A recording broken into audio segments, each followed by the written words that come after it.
నమస్తే అండి అందరికీ. నేను మీ Madhavi Krishna. Welcome to my channel Madhavi Krishna's Navarasa Kathamalika Telugu audio stories. నీ మీద నాకు ధారావాహిక ఎపిసోడ్ 20. ఎప్పటిలానే వైజాగ్ నగరం వర్షాకాలపు నిగారింపుతో ఉదయం సందడిని ప్రారంభించింది. కాలాలతో సంబంధం లేని బడుగు జీవులు, బాలభానుని లేలేత కిరణాలు భూమాతని పలకరించకముందే వాళ్ల ఉరకలు పరుగులు ప్రారంభమైపోయాయి. భాస్కరుడు ఆ రోజు మంచి మూడ్లో ఉన్నట్టుగా జనాలతో మబ్బుల చాటున దాక్కుని దోబూచులాడుతున్నాడు. చిన్న చిన్న వ్యాపారస్తులు ఆ ఆటకు సిద్ధం అన్నట్టుగా ఫుట్పాత్ మీద పెట్టిన తమ దుకాణాలని పెద్ద పెద్ద టార్పాలిన్ కవర్లతో మూసి ఉంచారు. వర్షం పడితే మూసేయడానికి సిద్ధంగా. కిటికీలో నుంచి బయటికి చూస్తూ నిలబడిన నభ చిన్నగా నిట్టూర్చుంది. కొత్త ఉషోదయం మొదలైంది. ఎన్నో ఆశలను, మరెంతో ఆనందాన్ని తీసుకొచ్చి జనాల మీద గుమ్మరిస్తున్న ఉషస్సును చూసి కళ్ళు మూసుకుంది. ఆమె కళ్ళ ముందు ధ్రువ్ మొహం కదిలింది. ఠక్కున కళ్ళు తెరిచేసింది. అతని కళ్ళలో కోపం తను స్పష్టంగా చూసింది. అరుణ్ణి ఖచ్చితంగా చంపేస్తాడని అనుకుంది. కానీ ఒక్క దెబ్బ కూడా వేయకపోవడం ఆమెకి విపరీతమైన ఆశ్చర్యాన్ని కలిగించింది. అతని మీద అతనికి అంత అదుపు ఉండడం నిజంగా మెచ్చుకోదగ్గ విషయం. కోపం మాత్రమేనా? అన్ని భావాలని అలానే అదుపు చేసుకుంటాడా? ఒక్కసారి అతను అదుపు తప్పితే చూడాలని అనిపించింది ఆమెకి. ఆ కోరిక వింతగా అనిపించడంతో చిన్నగా నవ్వుకుని మెల్లగా బాత్రూంలోకి దూరింది. అతను కస్టమర్స్తో ఇంత సహనంతో ఉంటాడో లేదో ఆలేహ్యని అడగాలి అనుకుంది. ఆలేహ్య గుర్తుకు రాగానే నభమొహం తెల్లగా పాలిపోయింది. తన వలన ఆ అరుణ్గాడి చేతిలో చెంపదెబ్బతింది. ఆఫీస్కి వెళ్లే ముందు ఒకసారి తనని కలిసి ఎలా ఉందో కనుక్కోవాలి అని అనుకుంది. ఆమె మెల్లగా మెట్లు దిగి బయటికి వచ్చింది తన పీజీ నుంచి. ఆమె సాధారణంగా ఆఫీస్కి వెళ్ళడానికి ఆటో తీసుకుంటుంది. బాస్కి పర్సనల్ అసిస్టెంట్గా కార్ ఇస్తుంది కంపెనీ. కానీ ఆమె వద్దని చెప్పింది. కొన్నాళ్లు పోయాక దాచుకున్న డబ్బులతో మంచి ఇల్లు కొనుక్కోవాలని ఆమె ఆలోచన. అప్పుడు కార్ తీసుకోవాలని ప్లాన్ చేసుకుంది. భవిష్యత్తు మీద మనసు నిండా ఎన్నో కలలతో, గుండెల నిండా ఎన్నో ఆశలతో, కళ్ళలో కోటి కోరికలతో ఇంట్లో నుంచి బయటకు అడుగు పెడతారు ఆడపిల్లలు. ఆ కలలని సాకారం చేసుకోవడానికి, కష్టపడడానికి సిద్ధమవుతారు. కానీ దారిలో అడ్డుగా వస్తున్న కలుపు మొక్కల్ని ఎదుర్కోవడంలోనే వాళ్ల శక్తి అంతా హరించుకుపోతోంది. ఇక లక్ష్యాల గురించి, వాటి అచీవ్మెంట్ గురించి ఆలోచించడానికి సమయం ఎక్కడా? బైక్ మీద కూర్చుని ఆలోచిస్తున్న ధ్రువ్ నభ కళ్ళ పడగానే బైక్ దిగి నిఠారుగా నిలబడ్డాడు. ఆటో కోసం రోడ్డుకి రెండు వైపులా చూస్తున్న నభ ఎదురుగా నిలబడి తననే పరీక్షగా చూస్తున్న ధ్రువ్ వైపు ఆదమరుపుగా చూసి అలానే నిలబడిపోయింది. ఆ సమయంలో అతన్ని అక్కడ చూస్తుందనుకోకపోవడంతో ఆశ్చర్యం, అనుకోకుండా అతన్ని చూసినందుకు ఆనందం కలిసి ప్లెజెంట్ సర్ప్రైజ్గా మారిపోయింది ఆమెకి. మెల్లగా అతని వైపు అడుగులు వేస్తూ జాగ్రత్తగా రోడ్ క్రాస్ చేసింది. అప్పటికి సమయం 8 కావస్తూ ఉంది. హాయ్ అంది పైకి తన్నుకు రాబోతున్న సంతోషాన్ని లోపల నొక్కిపెట్టి ఉంచడానికి ట్రై చేస్తూ. హాయ్ చిరునవ్వుతో పలకరించాడతను. ముందు రోజు అతని కళ్ళల్లో చూసిన కోపం మచ్చుకైనా లేదిప్పుడు. నిశ్చల తటాకాల్లా క్లియర్గా ఉన్నాయి కళ్ళు. అప్పుడు గమనించింది అతని కళ్ళ రంగు నేరేడు పండు లోపల ఉండే వైలెట్ కలర్. ఆశ్చర్యపోయిందామె. దూరం నుంచి చూస్తే నలుపులా ఉంటాయి అతని కళ్ళు, కానీ అంత దగ్గర నుంచి చూస్తే కానీ వాటి అసలు రంగు తెలీదు. నవ్వొచ్చింది ఆమెకి. అతను బైక్ స్టాండ్ తీయబోతూ ఏమైందన్నట్టుగా కనుబొమ్మలని ఎగరేశాడు. మీ అసలు రంగు బయటపడింది ఆట పట్టిస్తూ అంది.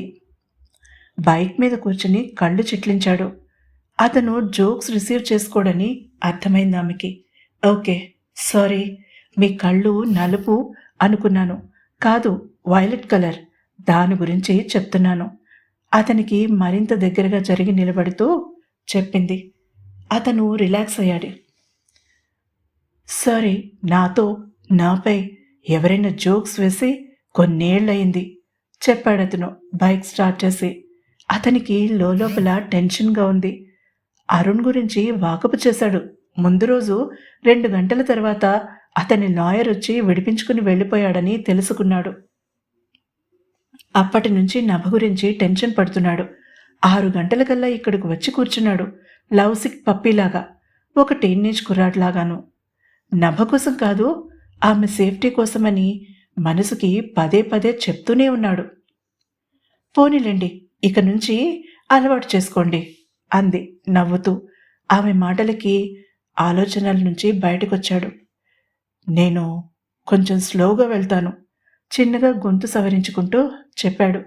ఏమీ పర్వాలేదు, మీరు ఎంత స్లోగా వెళ్తే నేను మీతో అంత ఎక్కువ సమయం గడపచ్చు నవ్వుతూ అన్నాక కానీ తను అతనితో ఫ్లర్ట్ చేస్తున్నట్టుగా మాట్లాడిందని గ్రహించలేదు.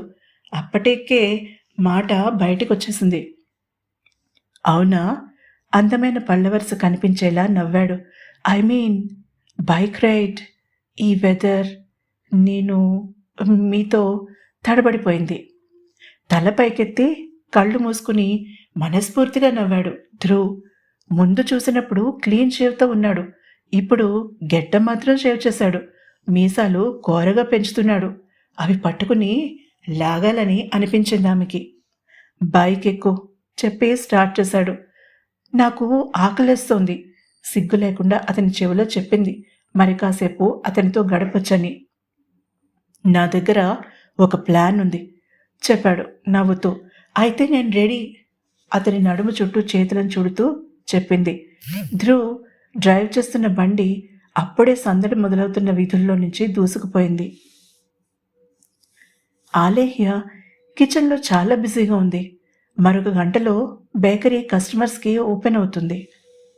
ధ్రువ్కి ఈరోజు బయట పనుందని చెప్పాడు, అందుకని తను రోజు కన్నా ముందొచ్చింది. అప్పటికే చిరు టేబుల్స్ సర్దుతున్నాడు.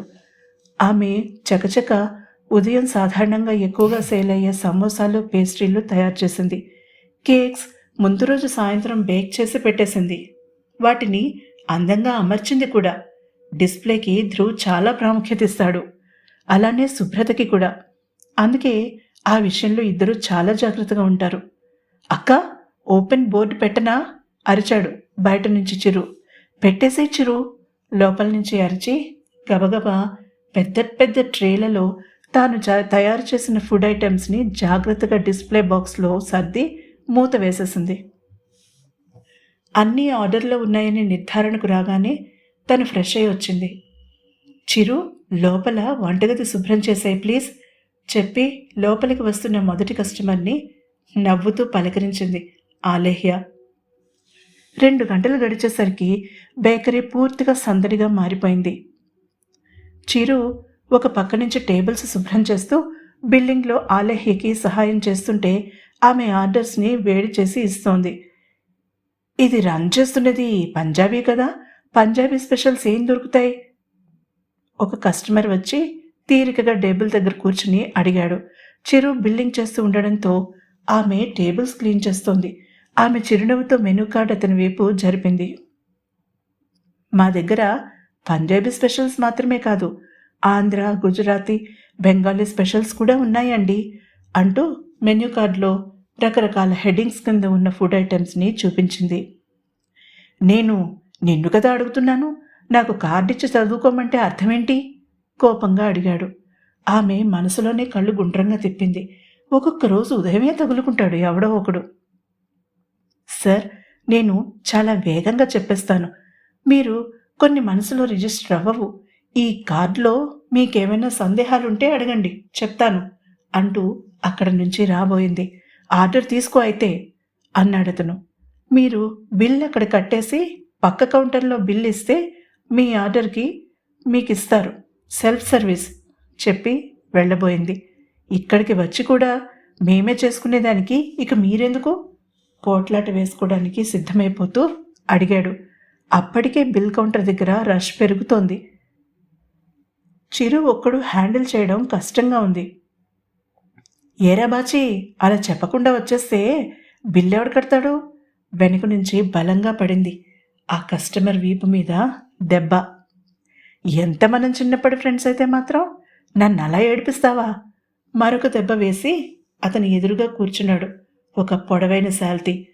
చూడగానే అతనిలో ఉన్న ఆ వైల్డర్నెస్తో టార్జాన్ని గుర్తుకు తెస్తున్నాడు అతను. అతనెవరో కూడా తెలియదు కాబట్టి మిడిగుట్లేసుకుంటూ చూస్తూ కూర్చున్నాడు ఆ కస్టమర్. బ్రతుకు జీవుడా అని అక్కడి నుంచి పరుగందుకుంది ఆలేహ్య. టార్జాన్ అతని ముందుకు టీ కప్పు తోశాడు. తాగు దోస్త్, పంజాబీ సమోసా టీతో అదుర్స్ అన్నాడు కూడా. నోరు విప్పడానికి భయమేసి టీ సమోసాలు అందుకున్నాడు ఆ కస్టమర్. ఇంతకీ ఆ టార్జాన్ ఎవరో తెలుసుకోవాలనుకుంటే తప్పకుండా తర్వాతి ఎపిసోడ్ని వినండి. ఈ ఎపిసోడ్ని లైక్ చేసి తప్పకుండా సబ్స్క్రైబ్ చేసుకోండి.